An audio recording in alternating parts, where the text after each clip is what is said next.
Hi, guys, and welcome to another episode of Stark Reality. Usually I talk about twin flame stuff, but sometimes I like to deviate and talk about other topics.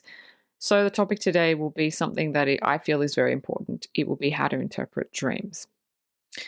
So, a lot of people have dreams and they think that they're a big fat nothing burger, and yeah, they're not. There are four categories that dreams fall into, and I'm going to run through them. The first one, from your higher self, from your spirit guides, from your loved ones. These are high vibrational dreams, these are positive dreams. These are informational dreams. So, if you're not doing something that they need you to do, if you're not getting something, if you're on the wrong path, they will give you a dream to show you, not to tell you, but to show you, hey, you're doing this wrong, get back on track. So there will only be high vibrational, trying to help you dreams. That's the first category. Second category is subconscious dreams. Now, subconscious dreams are this. I watched a documentary about Vikings. I went to sleep and I dreamt I was a Viking. That's subconscious. I went for a walk today and I saw a really cool rainbow sculpture, and then I dreamt of a rainbow sculpture. That's subconscious. So your subconscious basically filters through your thoughts, your desires, and projects them in your dreams. So that's the subconscious, and it projects your fears at you as well. If you've got a fear that you're not dealing with in life, in your waking life, it will filter through into your subconscious dream because it kind of has to go somewhere. So that's where it goes. The third category is attachment dreams. So, attachment dreams are basically when you go out, there's earthbound energies around, and they will go, "Oh, you look nice," and they will attach to you. They're basically spirits that have shed their body and don't want to leave Earth, and they come home with you. You don't know it until you go to sleep. And they'll give you, this is where the nightmares come from. This is where the night terrors come from. They will 99% of the time come from attachments. And the attachment can project anything they want at you. They can give you any dream that they want to give you, because when you go to sleep, the door is open. There's no shielding, unless you put shielding up. But there's no shielding. So the attachment can know everything that you know, your wants, your needs, your desires, your fears, everything, and they will project that.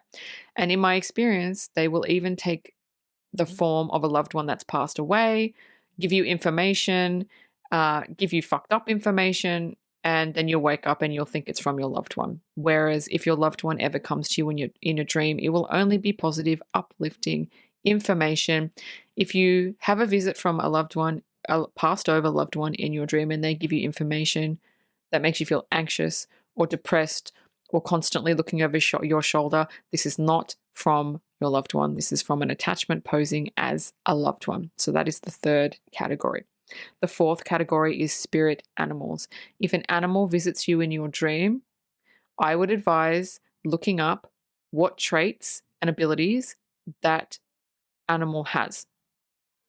Because spirit animals, everybody has a spirit animal, and it will change depending on your needs as a soul. So, for example, I've been through many spirit animals. I had a tiger, I had a white tiger, I had a lion, I had a snake, I had a bear, I had a dolphin, I had a spider.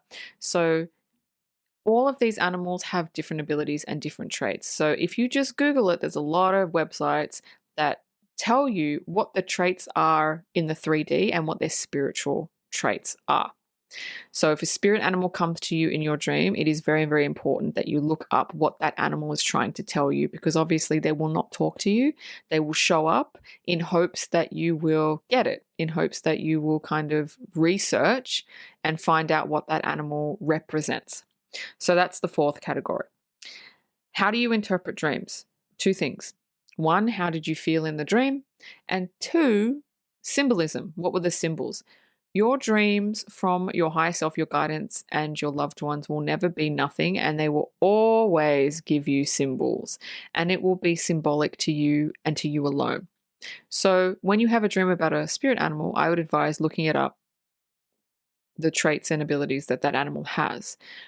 But when you have a dream that doesn't have an animal in it, I wouldn't recommend looking it up. So if you have a dream, oh, I was running, but I wasn't getting anywhere. My hair was falling out. My teeth were falling out. This is very specific to you. So if you look up dream meanings or dream books, it's not going to be to you.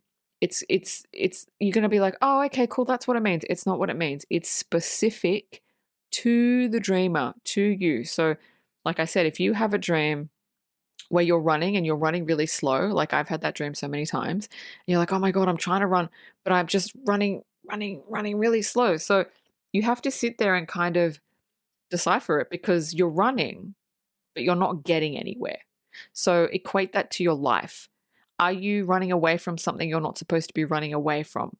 Do you feel like you're doing something, but you're not getting anywhere? You're putting all this work into something specific, but you're not getting anywhere. That's what I mean. Dreams are a universal language that you need to learn. When I started trying to interpret my dreams, I was all over the place. I did not know up from down. But once you learn the language of the universe and learn what symbols are specific to you, then you will have such an easier time in deciphering a dream. For example, I'm going to give you an example of a dream. You're in the open ocean. The water is very, very angry. There's a storm up ahead. There's a boat next to you, but it's kind of rusted, and if you step on it, it's kind of going to fall apart. So, if you had that dream, usually people would go, "Oh, I don't know what that dream meant," but wait a minute, symbolism. And how did you feel? So, if you sit there and you say, "How did I feel in that dream?" Well, I felt afraid. Okay, you felt afraid. And what's the symbolism in that dream? Okay, so you've got the angry water. Now, water is emotion. That's across the board for everybody. So if you have a dream of crystal clear water, calm water, that means that you are calm and you are crystal clear. No problem. But if you have a dream of like muddy, angry water, that's a problem. It means you can't see clearly and it means you've got inner turmoil. So water is emotions across the board. All right, so you're alone, you're in open water, the water is angry, you've got a storm up ahead, you've got a storm above you, sorry. And there's a boat next to you that's kind of rickety, and if you stood on it, it would kind of fall apart. So what does a boat represent? If you're in the middle of the open ocean, what does a boat represent? Safety. But if a boat is next to you and it's rickety and you know that it's going to fall apart if you step on it, you don't feel safe. There's something in your life, you've got inner turmoil, you feel afraid, and you don't feel safe. How does that equate to your life? This is an example of a dream that your guidance will give you. Your guidance will never tell you what to do. They will show you, hey, there's an issue, you're not addressing it. So they give it to you in a dream, which you have to decipher. They can't tell you what the problem is. You have to work it out. They can't give you the answer. You have to work it out. But what they can do is they can give you a dream that might seem cryptic. But once you learn the language of the universe and once you learn the symbols in the dream, then you are better equipped to decipher it. And once people understand this, then their lives will be so much easier because their guidance, their higher self, their loved ones can just give them a dream.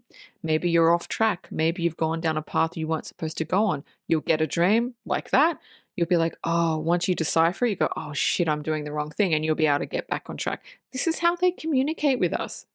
They can't sit down like a friend and go, hey, let's have a heart to heart and talk. No, they can't do that. The dreams are the only way they can alert you that something is wrong. Now, it's not always something is wrong. Sometimes you'll get a dream congratulating you of a job well done, a lesson learned, a karmic cycle broken.